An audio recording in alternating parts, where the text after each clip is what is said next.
para pegar um elemento que ao qual o senhor já se referiu e aprofundá-lo um pouco. A guerra na Ucrânia, segundo vários estudiosos, poderá entrar para a história como um momento no qual definitivamente se rompeu a ordem unipolar dominada pelos Estados Unidos e construída após o colapso da União Soviética em 1991. A Rússia, ao enfrentar a OTAN e aos Estados Unidos na situação ucraniana, depois do ensaio geral na Síria, a Rússia teria rompido o monopólio da guerra como instrumento de hegemonia. A Rússia pode fazer a guerra como instrumento de hegemonia, tem força para fazer a guerra como instrumento de hegemonia. Na cauda desse processo, o Ocidente capitalista se alinhou incondicionalmente com os Estados Unidos, a começar pela União Europeia. E a aliança entre Rússia e China se fortaleceu como nunca. Aos olhos da Casa Branca e seus aliados, como o senhor mesmo já disse, o que está em jogo no mundo é um confronto entre democracias e autocracias. Discurso esse que convence muitos setores e não só de direita. Muitos setores, por exemplo, a social-democracia europeia, apoia esse discurso nos governos que comandam no velho continente. A política externa de um eventual terceiro governo Lula, na sua opinião, deveria se compor com um dos grandes blocos ou buscar impulsionar a América Latina como uma terceira corrente no cenário mundial? Bom, eu não tenho a menor dúvida para responder a sua pergunta que ela deve seguir esse caminho que você indicou, certo? Procurar sermos nós sozinhos, mas ou em aliança com outros, que terão que ser alianças complexas, ou para sermos, não ligarmos, não nos subordinarmos a nenhum polo, nenhum dos dois grandes polos. Agora, deixa eu lhe dizer, é uma situação muito complexa no mundo, porque você tem, por um lado, uma OTAN, uma super OTAN se expandindo, né? Você teve na reunião de Madrid, convidaram o Japão, a OTAN já está presente, já esteve presente, inclusive, no Oriente Médio, até no sul da Ásia, de alguma maneira, não todos os países da OTAN, no Afeganistão, além dos Estados Unidos, mas agora de uma maneira mais nítida. Agora, eu acho que isso vai ter um limite, viu, Breno? Eu acho que uma coisa é a Rússia. Bom, você tem uma ascendência europeia próxima, e talvez tenha até memórias familiares, históricas, que eu não tenho. Mas, digamos, entre a Rússia e a Europa, sempre houve uma relação de amor-ódio, né? E um estranhamento, uma consciência de que eles são necessários um para o outro, mas diferentes. E isso gerou várias tentativas ao longo da história, aliás, de invasão da Rússia. Eu acho muito curioso quando leio, às vezes, outro dia li num jornal, acho que foi no Figaro, não tenho certeza, que a Rússia tinha no seu DNA o expansionismo. Eu falei, eu tô lendo certo? Foi o Napoleão que teve em Moscou ou foram os czares? O Alexandre foi, mas foi depois, chamado pelos restauradores.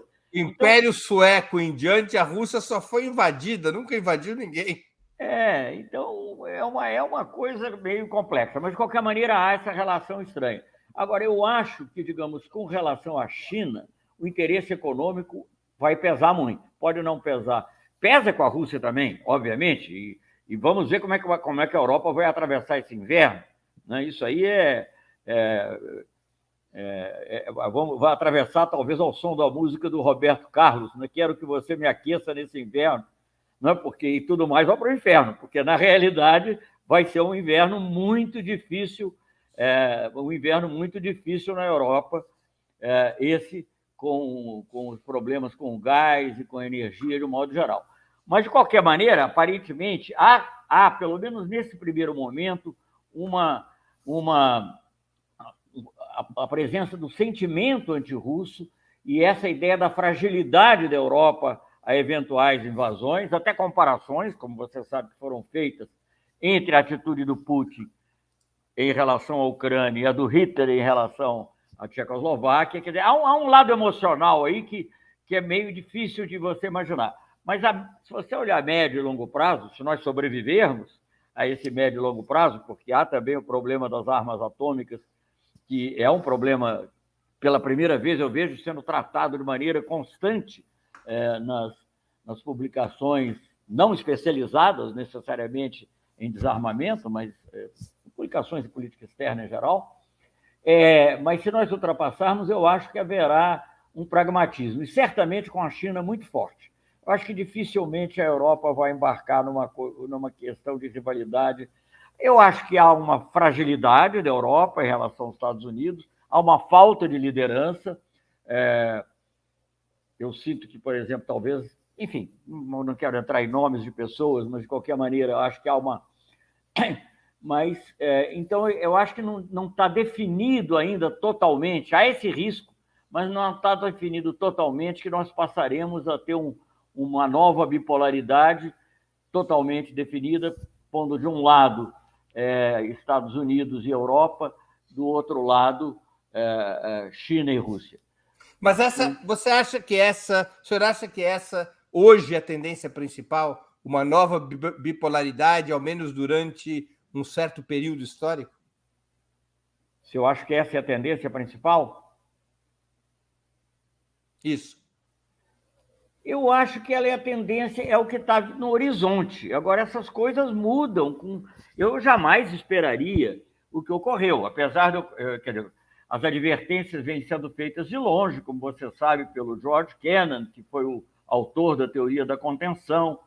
Ele foi contra a expansão da OTAN, quando a OTAN, a primeira expansão foi República Tcheca, Hungria e Polônia, continuaram advertidos. Depois da expansão da OTAN, não se limitou aos antigos, entre aspas, satélites, mas se estendeu aos países da antiga Iugoslávia, que não era satélite da Rússia, como você lembra. O Tito era comunista, e se dizia comunista, mas tinha uma terceira via, é palavrão hoje aqui. Então, vamos dizer, tinha um outro caminho, né? E depois, essa expansão chega também a países da antiga União Soviética, que já é uma coisa mais forte. E, de alguma maneira, a Rússia foi aceitando isso meio que calada. Reclamava um pouquinho, até ela própria se aproximou da OTAN, tem um acordo com a OTAN, mas era ainda, digamos, Letônia, Estônia e Lituânia, os países bálticos, você conhece certamente isso historicamente melhor do que eu, e tinham ligações com esse Império Sueco, né? Foram objeto do Império Sueco, então não eram, digamos assim, tão fortemente vinculadas à Rússia quanto era a Ucrânia. Eu digo tudo isso não é para justificar, porque eu condeno, quero ser claro, eu condeno a invasão porque é uma linha vermelha que não pode ser ultrapassada, o uso da força. E condeno também tudo que vá contra a integridade territorial dos Estados, até porque num país grande como o Brasil, esses princípios de direito internacional, você não pode ver eles em 10 anos, 15 anos, você tem que olhar isso para 100 anos. E olhando para 100 anos, eu não sei como é que vai estar a América do Sul, a China, os Estados Unidos. Então, eu tenho que zelar pelo princípio da... Quer dizer, nós temos que zelar pelo princípio da integridade territorial dos Estados. E você veja, só contrariando ligeiramente, colocando uma nuance em algo que você disse, a aliança China-Rússia é muito forte, tende a se fortalecer. Eu mesmo já disse que tenho dificuldade de compreender por que o Ocidente tem uma política que fortalece essa aliança, mas ela não é absoluta. A amizade sem limites, que foi proclamada pelo Xi Jinping e pelo Putin, logo em seguida foi testada num voto no Conselho de Segurança. E a Rússia e a China se absteve. Claro que se abster é não apoiar, mas não é veto. A China deixou a Rússia vetar sozinha. E deixou vetar sozinha, na minha opinião, principalmente, nem tanto talvez pelo primeiro dos princípios que eu mencionei, mas pelo segundo, a integridade territorial dos Estados. Isso é um princípio que para a China, bom, ele é muito importante para todos, mas para a China é sacrossanto, pelo Tibete, pela Taiwan, pelo Hong Kong, né? Então, a integridade territorial dos Estados é muito importante. Então, o que eu acho é que, bem ou mal, a Rússia acertou, errou, a União Soviética acabou, isso é um trauma que entende, que nos ajuda a explicar muita coisa, emotivamente, mas ela aceitou a Ucrânia como é. Então, ela poderia atuar, agir diplomaticamente, mas apelar para o uso da força, não creio que tenha sido uma coisa boa.